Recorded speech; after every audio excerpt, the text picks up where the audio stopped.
You ever wake up in the middle of the night and hear that one door in your house? That makes the loudest bang when it closes and it's coming from the other room. You know exactly which one I'm talking about. It's like the universe has a personal vendetta against you and your sleep schedule. But don't worry, my friend, because today we have a very special video that will make all of those squeaks and moans go away forever. No more waking up at 3 a.m. to a chorus of creaking doors. That's right, we're going to make those doors stay shut. This is DIY LS, and today we're going to fix that door that won't stay shut.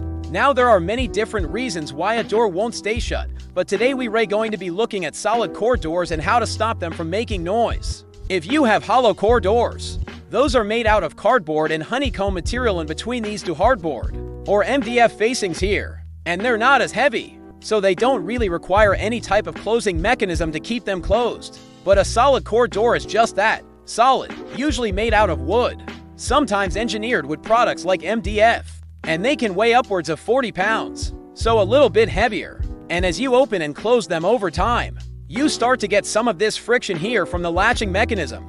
Now typically when you install a door, they come with a strike plate, a latch, and then a little hole for the doorknob. These three components need to work in harmony with each other to keep your door closed. And if any one of these three parts are misaligned, your door will not stay shut. So first thing we gonna do is check our strike plate screws and make sure they ray tight.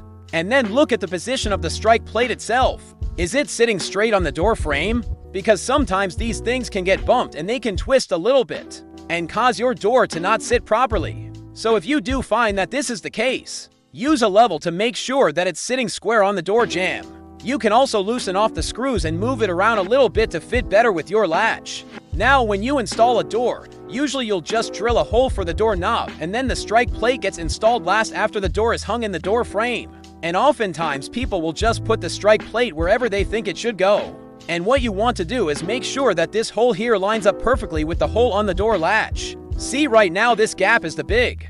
I can wiggle it back and forth and it's not going to stay shut. So we need to adjust that a little bit. And the easiest way to do that is to loosen off the screws on the strike plate and slide it up or down depending on where it needs to go.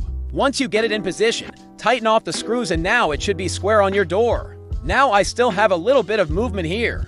And the reason why there might be a little bit of movement is because the door latch itself may not be seated in the pocket in the door properly. So the next thing I am going to do is go inside the room and try to push the door latch back into its pocket. Sometimes over time, the door can expand and contract due to humidity and moisture in the air, and that can make the door latch come out of its pocket a little bit. And the best way to fix that is to actually remove the door from the hinges. Of course, always take safety precautions before doing something like this. Make sure the door is propped up securely and you're using a ladder or step stool.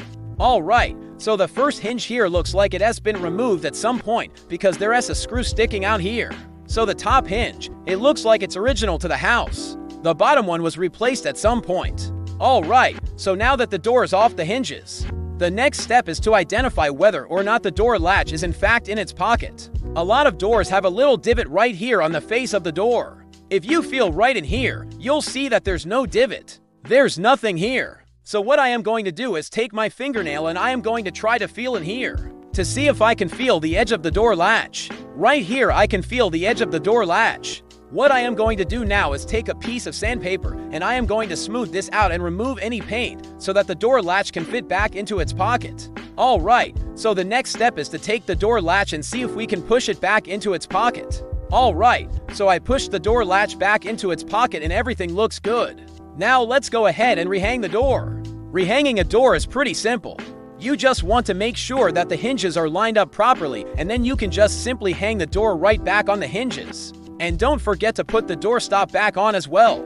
Door stop is what keeps the door from swinging open to far. Alright, so now that we have the door hung back on the hinges, we can go ahead and reinstall the doorknob. Do you know what the hardest part about being a handyman is? Getting all these doors to stay shut. Well, it's not anymore. This door is staying shut thanks to the help of some sandpaper and a little bit of elbow grease. Now, if you still have a door that's not staying shut after watching this video, I want you to check one more thing, and that is the hinges themselves. Are they in good shape? Can they be moved or are they loose? Sometimes you do have to replace the hinges if they're completely shot. Also, if you have glass doors, there could be some misalignment with the glass and the door frame that is causing the door not to close properly. Speaking of doors, did you know that back in the early days when they used to build houses, interior doors didn't even have doorknobs? They had a latch that was operated by a string. And if you've ever been to an old historic house museum, you probably have experienced this door opening and closing mechanism. And they also used to have these things called dummy doors. What were dummy doors? Well, sometimes you would have a closet that needed to be concealed, but you didn't necessarily need a full-size door. So what they would do is they would install a dummy door, essentially just a picture frame, with a hanging rod kind of like a curtain rod, and then they would hang a blanket or a tapestry to cover the opening. It served the purpose of concealing the closet, but it also helped to absorb sound in the room. Kind of like how we use acoustic panels today in recording studios to absorb sound. Well, that's it for today's video. Thank you guys so much for joining me out here in the work van. I hope you learned something. If you did, please smash that thumbs up button. Also, if you haven't already, go ahead and subscribe and click that bell notification so that you never miss out on any of my videos. I'll catch you guys next time.